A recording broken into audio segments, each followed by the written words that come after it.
नमस्कार मित्रांनो, आधीच्या व्हिडिओमध्ये आपण अंतर व विस्थापन याबद्दल थोडंसं बोललो होतो. तर मग या व्हिडिओमध्ये आपण कशाबद्दल बोलणार आहोत बरं? तर आपण एकरेषीय संख्यारेषेबद्दल चर्चा करणार आहोत व त्यावरून पुन्हा आपण अंतर आणि विस्थापनबद्दल चर्चा करणार. त्याचसोबत आपण या व्हिडिओमध्ये काहीसा गणिती भाग जास्त पाहणार आहोत.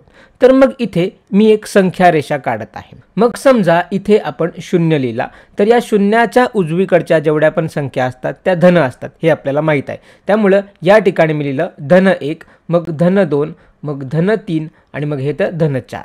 त्यानंतर या शून्याच्या डाव्या बाजूला सर्व संख्या ह्या ऋण असतात, त्यामुळे आपण इथे लिहिलं -1, इथे -2 आणि इथे -3. अशा प्रकारे ही आपली संख्यारेषा झाली. आता समजा माझ्याकडे एक लिंबू आहे, तर ते लिंबू सुरुवातीला या शून्याच्या ठिकाणी आहे. मग हे लिंबू या संख्यारेषेवर या शून्यापासून हालचाल करायला सुरुवात करते. मग समजा सर्वप्रथम ते 2 एकक उजवीकडे सरकते, म्हणून आपण या ठिकाणी लिहिलं -2. त्यानंतर मग बघा तेच लिंबू या ठिकाणापासून पुन्हा 3 एकक डावीकडे सरकते, म्हणून आपण इथे लिहिलं -3. आणि मग ते लिंबू 1 एकक पुन्हा डावीकडे सरकते, म्हणून या ठिकाणी आपण लिहिलं -1. सो अशा प्रकारे या लिंबूचा प्रवास झाला. मग या ठिकाणी या लिंबूने पार केलेले एकूण अंतर बरोबर किती असेल? तर मग व्हिडिओ थोडा वेळ थांबवा आणि तुम्ही स्वतःहून काढून बघा.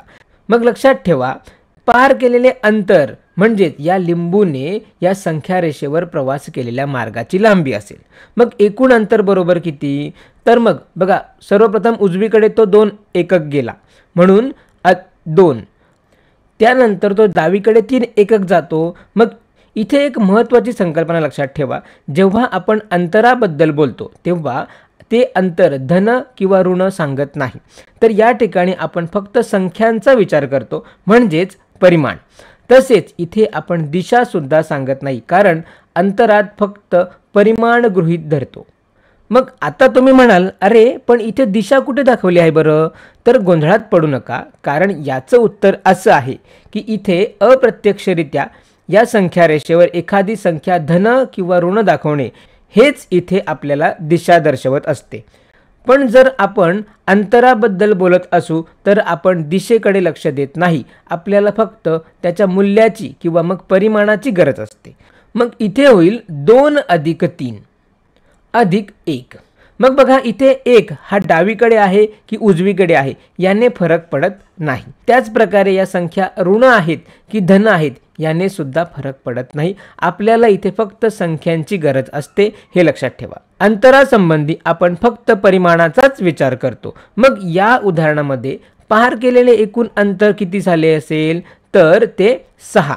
मग आता या संख्यारेषेकडे बघा, इथे जे एकक असेल तेच या अंतराचे एकक होईल. म्हणजेच जर इथे मीटर हे एकक असते तर हे झालं असतं 6 मीटर. मग आता या ठिकाणी या लिंबूचे विस्थापन किती झाले असेल? तर लक्षात ठेवा, विस्थापन म्हणजे वस्तूच्या स्थितीमध्ये झालेला नेमका बदल. मग विस्थापन बरोबर काय? तर पुन्हा व्हिडिओ थोडा वेळ थांबवा व तुम्ही हे विस्थापन काढू शकता का ते बघा. मग विस्थापन बरोबर, तर इथे तुम्ही असं सांगू शकता की विस्थापन बरोबर अंतिम स्थिती. तर स्थितीसाठी आपण x वापरलेला आहे, पण आपण अंतिम स्थिती विचारात घेतो, म्हणून समजा अंतिम स्थिती म्हणजे xf. तर f हा अंतिम स्थिती दाखवतो, वजा सुरुवातीची स्थिती. तर या ठिकाणी I हा सुरुवातीची स्थिती दाखवतो, म्हणजेच याचा अर्थ होतो स्थितीमध्ये झालेला नेमका बदल. मग इथे स्थितीमध्ये झालेला नेमका बदल बरोबर काय असेल? तर मग या ठिकाणी त्या लिंबूची अंतिम स्थिती आहे, तर ही किती आहे? -2 वजा सुरुवातीची स्थिती. तर सुरुवातीला लिंबू शून्याच्या ठिकाणी होतं, म्हणून 0. तर मग -2 वजा 0, तर आपल्याला विस्थापन मिळेल -2. मग आपल्या संख्यारेषेवर आपण हे कसं बघू शकतो? तर बघा, आपण इथून सुरुवात केली होती. मग जर लिंबूच्या स्थितीच्या निव्वळ बदलाचा विचार केला तर आपण इथून सुरुवात केली होती आणि या संख्यारेषेवरील मार्गाचा विचार करता आपण 2 एकक डावीकडे येऊन थांबतो, बरोबर? म्हणजेच इथे या लिंबूचं निव्वळ विस्थापन होतं -2. मग विस्थापनात आपण फक्त परिमाणाचा विचार करत नाही तर आपण दिशा सुद्धा गृहीत धरतो। मग पुन्हा तुमच्या मनात असं आलं असेल की आपण तर इथे फक्त -2 म्हणालोय, मग तुम्ही दिशा कुठे दिली आहे? तर मग एक रेषीय संख्या रेषेवरील संख्यांचे हे चिन्ह आहे, हे चिन्ह हेच आपल्याला दिशा सांगत असतात, हे तुमच्या लक्षात यायला हवं, होय ना?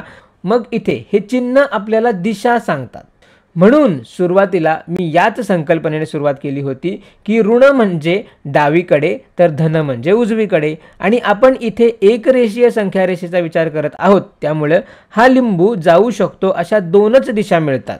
जर आपण अशा एक रेषीय संख्या रेषेवर असू व जर आपण फक्त एक बाजूचा विचार करत असू तर इथे हे चिन्ह मला दिशा सांगेल। तर याचमुळे विस्थापन की ज्यामध्ये आपल्याला परिमाणासोबत दिशा सुद्धा विचारात घ्यावी लागते, त्यामुळे मी इथे नक्कीच चिन्हांचा सुद्धा विचार करतो।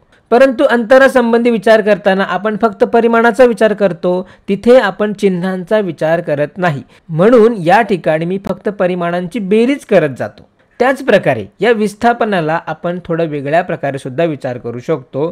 तर विस्थापन बरोबर प्रथमतः या लिंबूचे इथे 2 एकक उजवीकडे विस्थापन होते, मग इथे काय येईल तर -2। त्यानंतर मग ते डावीकडे 3 एकक विस्थापित होते, मग डावीकडे दिशा ही ऋण चिन्हाने दाखवली आहे, म्हणून पुढे आपण लिहिलं -3। त्यानंतर पुन्हा 1 एकक डावीकडे विस्थापन होते, मग पुन्हा आपण लिहिणार -1। तर बघा, आपण इथे विस्थापनाबद्दल बोलतोय म्हणून चिन्हांचा सुद्धा विचार करतो। मग जर आपण एकत्रितपणे यांची बेरीज केली तर आपल्याला इथे नेमके झालेले विस्थापन मिळेल -2, बरोबर? पण मग विचार करा की इथे विस्थापन काढण्यासाठी तुम्हाला सोपा मार्ग कोणता वाटतो? तर या ठिकाणी अंतिम स्थिती वजा सुरुवातीची स्थिती याच्या सहाय्याने आपण सहजच विस्थापन काढू शकतो, बरोबर ना? मग या व्हिडिओमध्ये इतकंच, धन्यवाद।